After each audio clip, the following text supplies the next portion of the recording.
What fun, I thought, to finally own an ant farm. How interesting it would be to while away the hours watching the ants going about their business. And at first, kind viewer, it was fun, watching them multiply, expanding their home. I spent many hours watching every detail of their lives, doing what they had to do to survive. In fact, it's all I did, every day.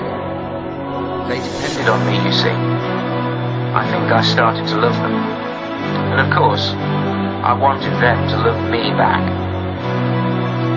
Such was my fun, and my infinite love. I decided to extend the ant farm. Now, perhaps I went a little too far, especially in a residential area, but at last count, my colony consisted of 6.5 billion ants, living in 2 tons of soil resting between 20 square meters of toughened glass, with 10,278 high-resolution digital cameras scattered throughout the nest. This time, I'd be able to see everything. As my hobby grew into obsession, I decided to actually take a close look at my beloved ants. I began to take an interest in individual ants, their habits, their behaviour, their lifestyles. And I have to tell you, kind viewer, it was somewhat of a shock. Ants are animals. They do the most disgusting things. Their personal hygiene is less than sanitary, and when you look really close, I mean close, they are so ugly, stomach-churningly, bowel-looseningly ugly.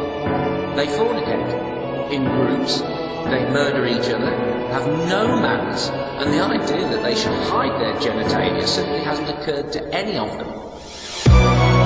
I started talking to them, begging them, pleading with them to just change their ways. I held up signs, banners, and even wrote tiny messages that I left at the entrances to the nest, asking them to repent. But nothing happened, nothing changed. I sat at the edge of the glass tank, in a spotlight, waving my arms, expecting that they might notice me, recognise me as the one that brought them lettuce every morning. But still nothing. Not even a thanks for the lettuce, man. It would have been nice to have a little recognition. I wasn't asking to be worshipped as such, although I do give them everything. But a little acknowledgement would have been nice. But they could not see me. They could not hear me. They did not understand my words. And obviously this is entirely their fault. I don't know why, but this constant ignoring of my wonderfulness and my generosity made me angry. It just didn't seem right that I was the whole reason for their existence and their continuing existence, but I didn't get any of the credit. They had to see the big hand bringing down the lettuce from the sky every morning. They had to sense my presence, surely. So, I got some tweezers and a microscope, and I went around the nest looking for examples of bad behaviour. And when I found it, I would make bad things happen to the particular ant concerned. A lost leg or two, for instance. I thought the others might learn from example, but they didn't. As cutting off ants' limbs is fiddly work, I started punishing them the old-fashioned way, with magnifying glass and sunlight. But their agony was too brief, and the weather outside too unreliable, and there was still so much punishing that needed to be done. There were 6.5 billion of them. Matches and a cigarette lighter just aren't up to the job. So I built an oven with transparent sides, so I could watch them burn.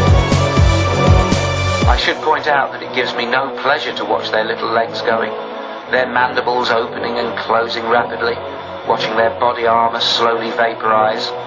But what can I do? They're sinful animals. I have to punish them for being what they are. I'm sure you can see the undeniable logic and justice of my actions. I give them life, I give them everything. I can do what I like, can't I? Somebody has to do the punishing, don't they? I found that if I place them in an oven to exactly 110.8 degrees, I can keep them alive and writhing in agony almost indefinitely. It will certainly seem like forever to them. If only they'd listen to me. If only they'd try to mend their ways, ignore their inbuilt instincts, put on a few clothes, stop copulating without any legal certification at all. If only they would do it my way. If only they could be more like me, or at least try to mimic my splendid perfection. I could show them peace. And if they did choose to worship me, to make me their God, well, I did give them life. I do give them everything. It seems unarguable that I should be worshipped every now and then. Don't you agree? But then, one day, I caught sight of myself in the mirror, placing another tray of sinners into the oven. And in that moment I asked myself several questions. And now I ask you. If you saw me putting a tray of live ants into an oven, if you actually saw me doing that, what would you think of me? Am I not right to burn them? Am I wrong to expect their gratitude? Am I not worthy of their worship? Is my behavior not totally rational, totally justified? Am I not sane?